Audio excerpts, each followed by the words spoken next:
کیا کچھ یوں ہے کہ ایک شخص رہتا ہے جو اس کے گھر میں بہت فاقہ کشی ہوئی رہتی ہے، بہت فاقہ کشی، اور بہت پریشان بھی رہتا ہے، بہت پریشان، اور اس کی بیوی کی بہت طبیعت خراب بھی ہوئی رہتی ہے، اور وہ اجمیر شریف سے کافی کوسوں میل دور رہتا ہے، کوسوں میل دور رہتا ہے۔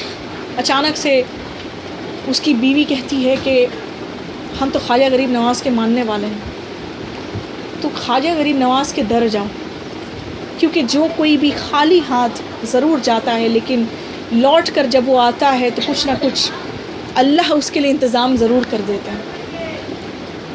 اس نے کہا ٹھیک ہے، میں یہی کروں گا۔ وہ گیا، خواجہ غریب نواز کے پاس گیا اور جا کر بہت رونے لگا۔ خواجہ غریب نواز نے فرمایا کہ کیا بات ہے کہ روتے کیوں ہیں؟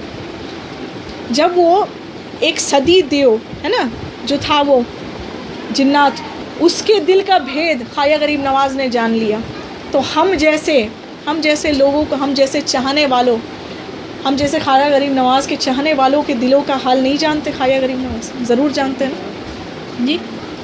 انہوں نے کہا کہ کیا بات ہے بتاؤ؟ کہ خواجہ غریب، یا خواجہ میں بہت پریشان ہوں، میرے گھر میں بہت فاقہ کشی ہے، روزگاری نہیں ہے، میں بے روزگار ہوں، اور میری بیوی کی بہت زیادہ طبیعت خراب ہے، میرے بچے بھی بھوکے پیاسے رہتے ہیں، بہت پریشان رہتا ہوں۔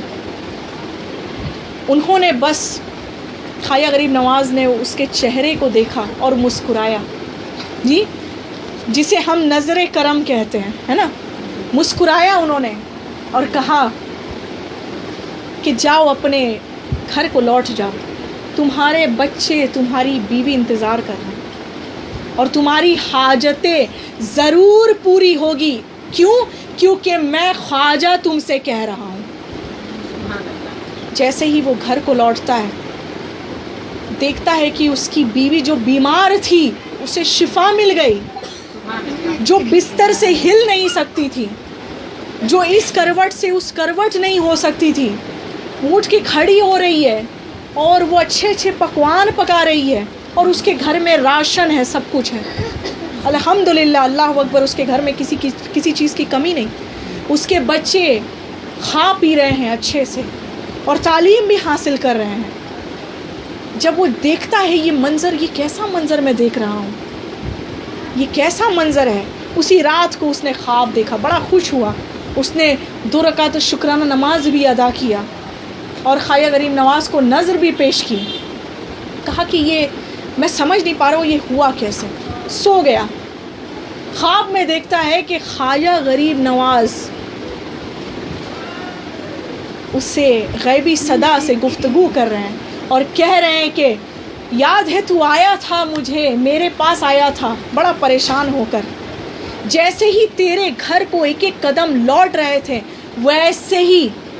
ویسے ہی تیرے گھر میں دستک ہوئی، کسی نے تیرے گھر میں راشن پہنچایا، ویسے ہی تیرے گھر میں دستک ہوئی، کسی نے روپیے پیسے کسی نے دیے، جیسے ہی تیرے گھر میں دستک ہوئی، تیرے ایک ایک قدم اپنے گھر کو بڑھتے چلے گئے، تو کوسوں میل دور سفر طے کر کے آیا تھا، ویسے ہی تجھے مجھ غریب نواز نے تجھے عطا کر دیا۔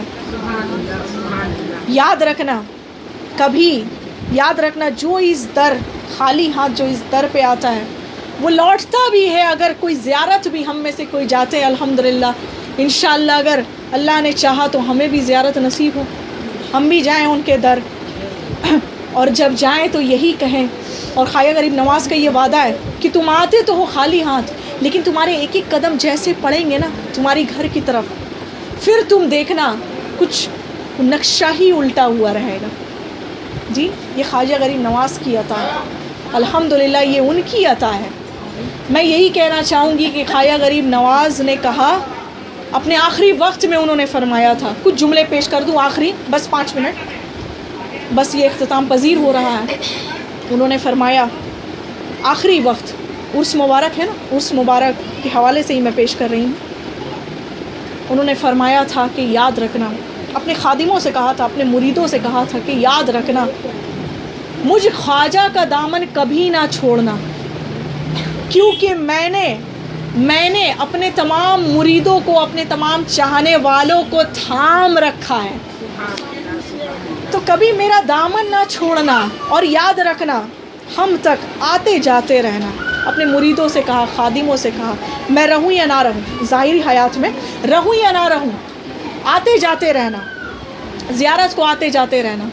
تو ان کے خادم نے کہا کہ حضور کوئی اگر معذور ہو، کوئی اگر آنا چاہتا ہو لیکن کسی وجہ سے نہیں آ سکتا ہو، مالی حالات سے، بہت ایسی وجہ ہوتی ہیں، ہے نا، بہت ایسی پریشانیاں ہوتی ہیں، کوئی نہ آ سکے، تو ان کے لیے کیا پیغام ہے؟ انہوں نے فرمایا بس وہ مجھے اپنے گھر میں، جس جگہ وہ بیٹھے ہیں، اس گھر میں، اس جگہ میں بیٹھے بیٹھے ہی بس اپنے دل سے مجھے یاد کریں، دل سے مجھے یاد کرے، میں اسے اپنے دل سے عطا کروں گا. یہ خواجہ غریب نواز، یہ وسیلہ ہے جو خواجہ غریب نواز نے ہم تک پہنچایا ہے.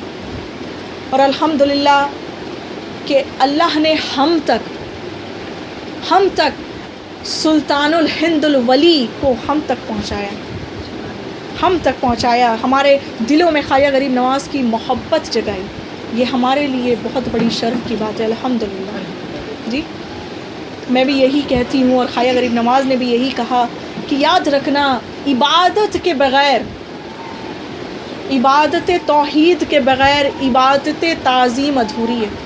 ساتھ ساتھ چلے گی. نماز پڑھتے ہو، تمہارے دل میں اگر خوف خدا ہے، نماز پڑھتے ہو تمہارے دل میں خوف ولی ہے، تو یاد رکھنا صرف تعظیم، عبادت تعظیم کام نہیں دے گی. مجھ تک آنا نہیں چلے گا. نماز کا پابند ہونا ہوگا، قرآن کی تلاوت کرنی ہوگی. رسول اللہ نے کہا تھا نا آخری وقت میں کہ میں تم پر 2 بھاری چیزیں چھوڑے جا رہا ہوں، ایک اللہ کی کتاب قرآن، دوسرے میرے اقربا اہل بیت. دونوں کو مضبوطی سے تھام لینا. خواجہ غریب نواز بھی یہی کہتے ہیں کہ نماز کو مضبوطی سے تھامنا، قرآن کو مضبوطی سے تھامنا، اور میرے آبا و اجداد مولا واقع حسین علیہ السلام کے گھر والوں کو، پنجتن پاک کو کبھی نہ چھوڑنا، تھامے رکھنا. تبھی تم مجھ خواجہ کو تھامے رکھو گے، مجھ خواجہ کے دامن کو تھامے رکھو گے. اور یاد رکھنا جو یہ سارے اعمال کو انجام دیں گے، میں اسے کبھی نہیں چھوڑوں گا، میں اس کا ساتھ، اس کا ہاتھ ہمیشہ